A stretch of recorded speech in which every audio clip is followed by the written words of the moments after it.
దిశ. ఇప్పుడే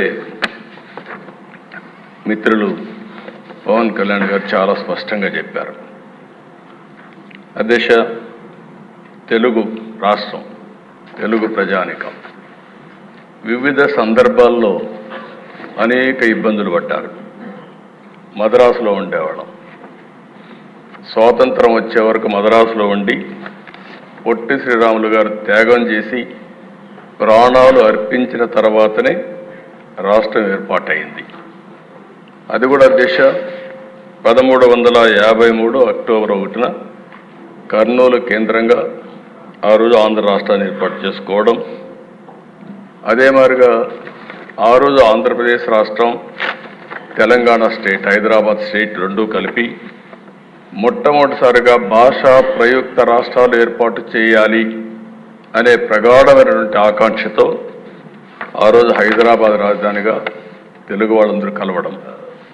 ఇది భారతదేశ చరిత్రలో దిశ ఫస్ట్ టైం భాషా ప్రయుక్త రాష్ట్రం నాంది పలికింది ఇక్కడ. తర్వాత చాలా రాష్ట్రాలు వచ్చాయి. అదే సమయంలో దిశ మళ్ళీ 2014 రెండు రాష్ట్రాలు, తెలుగు రాష్ట్రాలు రెండు రాష్ట్రాలుగా ఏర్పడ్డాయి. ఇవన్నీ చూస్తే ఎన్నిసార్లు ఒక పర్మనెంట్ అడ్రస్ లేకుండా మనం ఇబ్బంది పడ్డాము. ఇది ఒక ఆలోచన మాత్రం దిశ. ఈరోజు మనం చూస్తే 10 ఏళ్ళు అయింది. 10 ఏళ్ళు అయితే రాజధాని ఏది అంటే మనం చెప్పుకోలేని పరిస్థితి. అంటే మొన్నటి వరకు మీరు చూస్తే అధ్యక్ష 5 ఏళ్ళు అమరావతి అనుకున్నాం, 5 ఏళ్ళు 3 రాజధానులు ముచ్చటొచ్చింది. ఏది రాజధాని చెప్పలేక అవమానం పాలయ్యే పరిస్థితికి వచ్చావు అధ్యక్ష. ఇంకొక పక్క అధ్యక్ష, ఈరోజు మీరు చూస్తే మొట్టమొదటిసారిగా 1982లో ఎన్టీ రామారావు గారు తెలుగుదేశం పార్టీ పెట్టి ఈరోజు అనేకమైనటువంటి ఒక విశ్వాసాన్ని కల్పించే కార్యక్రమాలు ఆయన చేశారు. సంక్షేమం, అభివృద్ధి, పాలనా సంస్కరణకు శ్రీకారం చుట్టారు.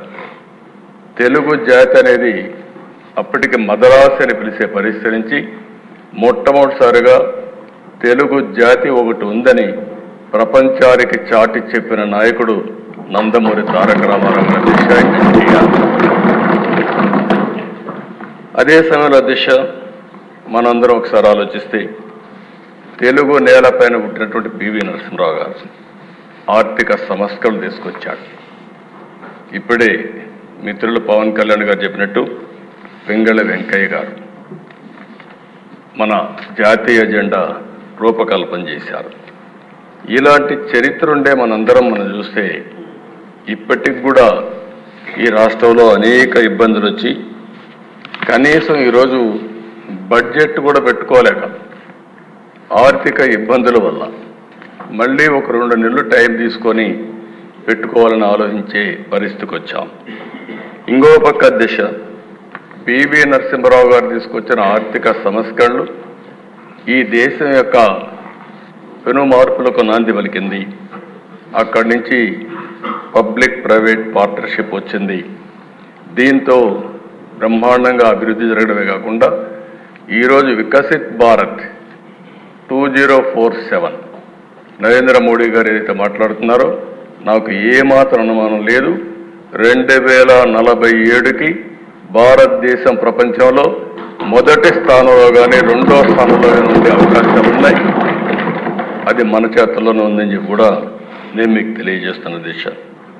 అధ్యక్ష, దీనికి కారణం మీరు ఒకసారి చూస్తే ఈరోజు ఒక 2 ఎగ్జాంపుల్స్. ఇక్కడ చాలామంది ఉన్నారు. 25 ఏళ్లకు మునుపు విజన్ 2020 తయారు చేశాం సమైక్య ఆంధ్రప్రదేశ్ కోసం. మీరు కూడా భాగస్వాములు దాంట్లో.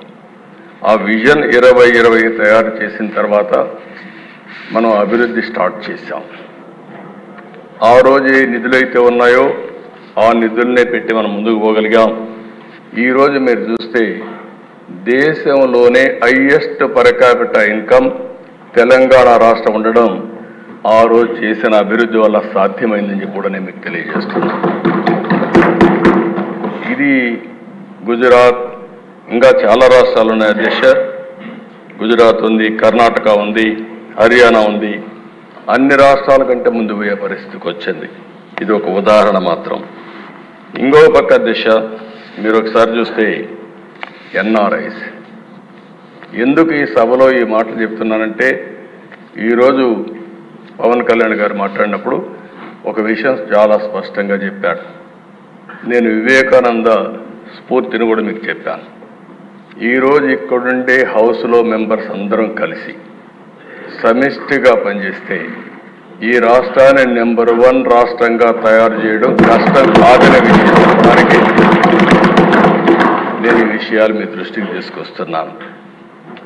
ఈరోజు మీరు చూస్తే అధ్యక్ష, 25 ఏళ్ళు 30 ఏళ్ళకు మనం ఆ రోజు ప్రభుత్వం ఐటీకి ప్రాధాన్యత ఇచ్చాం.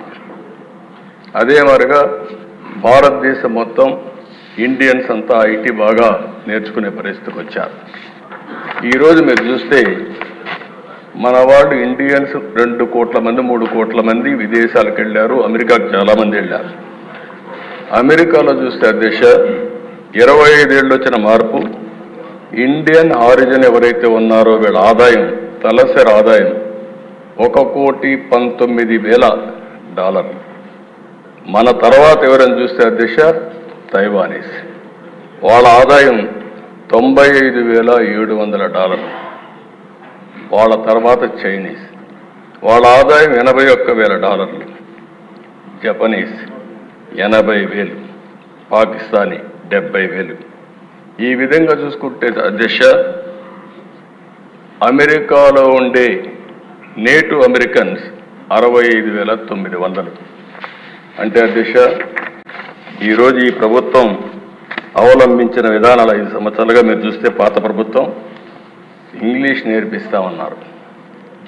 ఇంగ్లీష్ నేర్పిస్తే ఏదో అయిపోతుందని మాటలు చెప్పారు.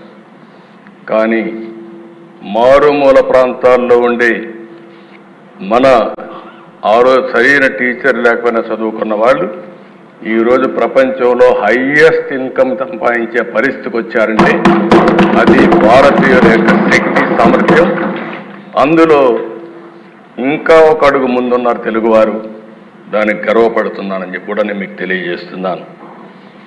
కానీ దిశ ఇప్పుడు ఇక్కడికి వచ్చినప్పుడు ఇది గత చరిత్ర.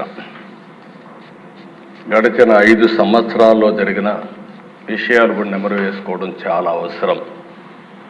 ఇప్పుడే జూన్ 4వ తారీఖు వచ్చిన ఎన్నికల ఫలితాలు ఒక కొత్త చరిత్రను సృష్టించాయి. ప్రజా చైతన్యానికి నిదర్శనంగా నిలిచాయి.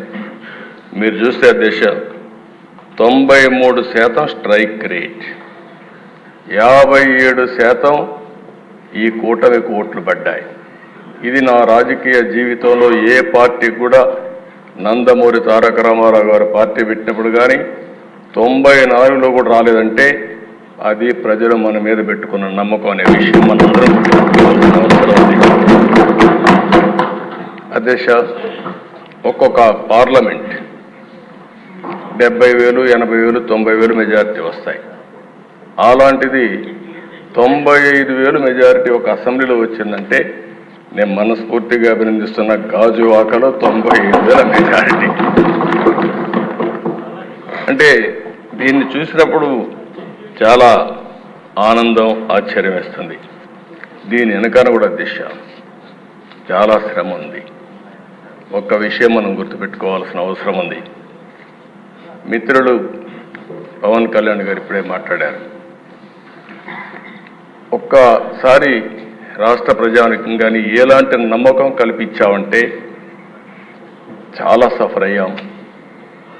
2014లో కూడా కొత్త రాష్ట్రం, ఈ రాష్ట్రం అభివృద్ధి కావాలని ముందుకొచ్చి పోటీ చేయకుండా సపోర్ట్ చేసిన వ్యక్తి పవన్ కళ్యాణ్ గారు. సామాజిక బాధ్యత కోసం ఆలోచించారు, ముందుకొచ్చారు. తర్వాత దిశ మొన్న ఎలక్షన్లో ఆయన్ని మేము చూసినప్పుడు చాలా సమస్యలు వచ్చాయి. నన్ను అరెస్ట్ చేసినప్పుడు జైలుకు వచ్చి నన్ను పరామర్శించిన తర్వాత బయట వచ్చి ఆ క్లిష్ట సమయంలో ఏమాత్రం ఓటు డివైడ్ కావడానికి వీలు లేదు. రాష్ట్ర ప్రయోజనాల కోసం తెలుగుదేశం జనసేన కలిసి పోటీ చేస్తామని చెప్పిన మొదటి వ్యక్తి పవన్ కళ్యాణ్. అంటే ఇది ఒక సామాజిక బాధ్యతగా తీసుకున్నాను. రాజకీయంలో అరుదైన సంఘటన ఇది. ఇద్దరం కలిసిన తర్వాత బీజేపీ వారు కూడా ముందుకొచ్చారు, కేంద్ర నాయకత్వం. ముగ్గురం కలిసిన తర్వాత దిశ ఇది ఒక సునామీ. ఎవ్వరూ ఊహించిన సునామీ రాష్ట్రంలో వచ్చిందంటే ఎన్నికల్లో కూడా మనం తీసుకున్న నిర్ణయాలు కారణం. ఆ నిర్ణయాన్ని మళ్ళీ మనందరం కలిసి వారు ఒక మాట చెప్పారు, మనస్ఫూర్తిగా వినిపిస్తున్నా, ఈ రాష్ట్రాన్ని మళ్ళీ ఘాటిలో పెట్టి అన్ని విధాల అభివృద్ధి చేసే వరకు ఏమాత్రం ఆలోచించకుండా సమైక్యంగా ముందుకు పోవడానికి ఆలోచిస్తామని ఈ సభ ద్వారా రాష్ట్ర ప్రజానికానికి కూడా మేము ఒక హామీ ఇస్తున్నాం, చేస్తామని చెప్పి కూడా మీకు కూడా తెలియజేస్తాను. అధ్యక్ష, ఈసారి ఎన్నికలు రాష్ట్రం కోసం, తమ బిడ్డల కోసం, భవిష్యత్ తరాల కోసం ప్రజలు ఇచ్చిన తీర్పు ఇది. ఉపాధి కోసం వేరే రాష్ట్రాలకు వెళ్ళినటువంటి పేదవాళ్ళు వాళ్ళే టిఫిన్ క్యారియర్ తీసుకొని వచ్చి ఓటేసి మళ్ళీ తిరిగి చెన్నైకో, హైదరాబాద్కో, బెంగళూరుకి వెళ్ళారు. ఎక్కడో అమెరికాలో, ఆస్ట్రేలియాలో, ఆఫ్రికాలో ఉండే తెలుగువారు ఆ ఓటు వేయడానికి లక్షల రూపాయలు ఖర్చు పెట్టుకొని వచ్చారు. కొంతమంది 3 నెలలు 5 నెలలు ఇక్కడ ఉండే మెంబర్స్కి అందరూ కూడా అర్థం కాదు, కానీ వాళ్ళే వచ్చి వాళ్ళ డబ్బులు ఖర్చు పెట్టుకొని గెలిపించి మనకు చెప్పకుండా వెళ్ళారంటే అది వాళ్ళకుండే మన మెప్పు కోసం రాలా, కానీ రాష్ట్రం కోసం వచ్చారు.